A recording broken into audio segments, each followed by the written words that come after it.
Hello everybody and welcome to Berringer, and today's theme is Berringer Unseen, and this is going to be basically parts of Berringer that it's a bit kind of like behind the scenes type of thing that we don't always get to see on layouts, so I thought I'd give you a bit of a show. As you can see, it's all a bit of a pan out bit. You can see it's all a bit of a mishmash. The footbridge is on the track, the footbridge, the road over bridge, it's completely rammed of buses. It's the actual station building itself is on the track work, and then there's bits and pieces on the track work here, and the station area is just completely devoid of any sort of locos or anything.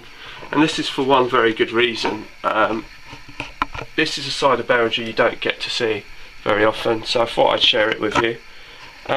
As you can probably, those of you that probably know the layout well, obviously I did say it all comes off, so here's the proof that it comes off. Basically the station building comes obviously, and the road goes over here, and the footbridge comes down there, and then we have the town scene, which covers completely all of this section, which is basically a lift out section. It needs to be hoovered up actually, because I've only just lifted it out. And as you can see, this section here where the B&Q normally sits at the back there, that's the bit that stays here. So basically what we've done is we've removed the station building area, and we've also removed the town scene completely to get to the track work underneath. Now the reason for doing that is I couldn't quite remember the layout of how it was underneath in terms of where all the pylons and the sort of blocks are on the layout underneath, because there is a part of me that is, I did mention this before, and I did also say that it is a terminus station, so you can actually see for yourself, and I don't think you can probably tell from there, I don't know if you can, but this side is just slightly more raised, which is one of the reasons. And this is the bit that I said you can also remove, which I just sort of made up out of card, and that was the original wall that was there. So that was that bit that I just removed like that. And I think I showed you how to make a retaining wall. That's just made out of card.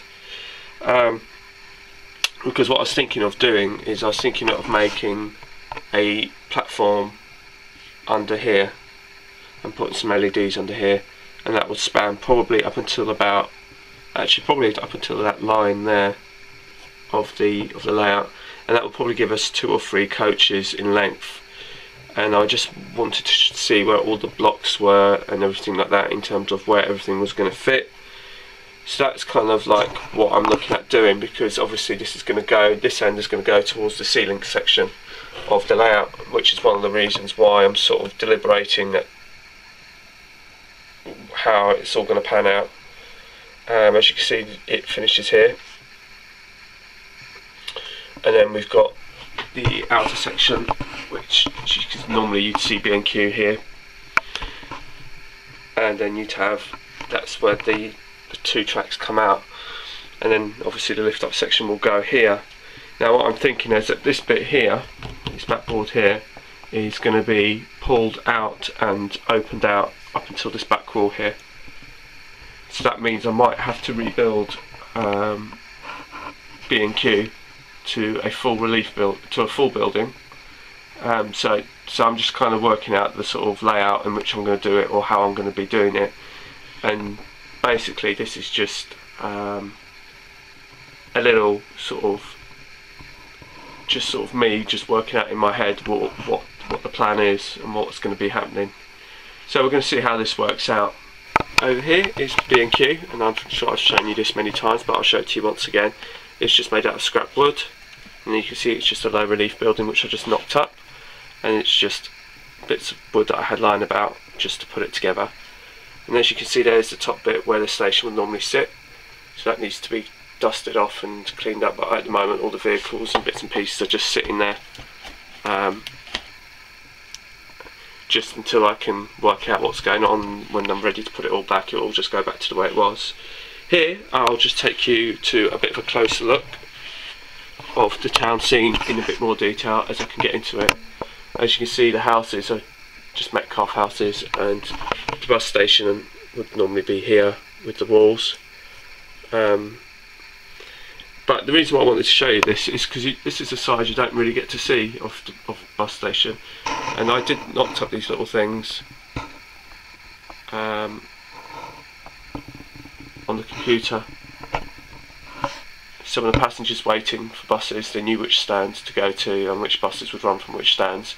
So this is something you don't get to see very often. And obviously, you know, it's kind of good to see these things in such a way because you don't always get to see it. As you see the car park in a bit closer detail, this is something you don't really get to see. This is a low relief building that I knocked up. Also, in the same way as B&Q, it was just knocked up out of just scrap wood. There's some advertising which just needs to be put back. And then there's a little footbridge that runs across two buildings. So as you can see, it kind of neatly just sort of finishes here at this line here, and it will just sit straight back onto the layout. And then that's the NCP car park, as you can see. So here we are back at the town scene underground area, and I think I've said to you, I always like to make the most of things that I receive, and I get this free newspaper all the time.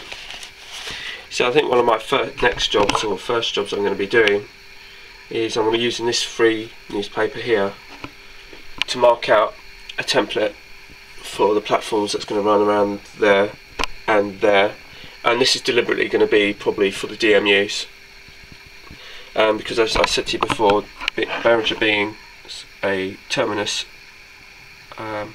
these lines can't just simply go through here, so I'm going to have to create some sort of platform so any DMUs running from New Shot that will go out towards the Sea-Link project and don't actually have to come into the station through here. They could use the platforms that are here. So that's going to be where the free paper is going to come in. So I'm going to create a template to then transfer it onto a bit of board, and then we'll see how we get on from there.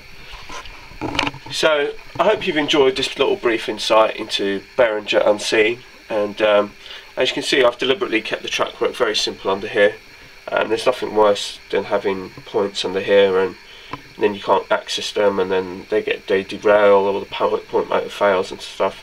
So it is a top tip, is just to keep your track work simple under the town scenes, because you don't want to have to dismantle everything, especially, and obviously when you create your town scenes, when you're going to have track work underneath, build them in such a way that obviously they're just easily removed, so you just avoid yourself that frustration and that kind of and not use the layout to its full capacity.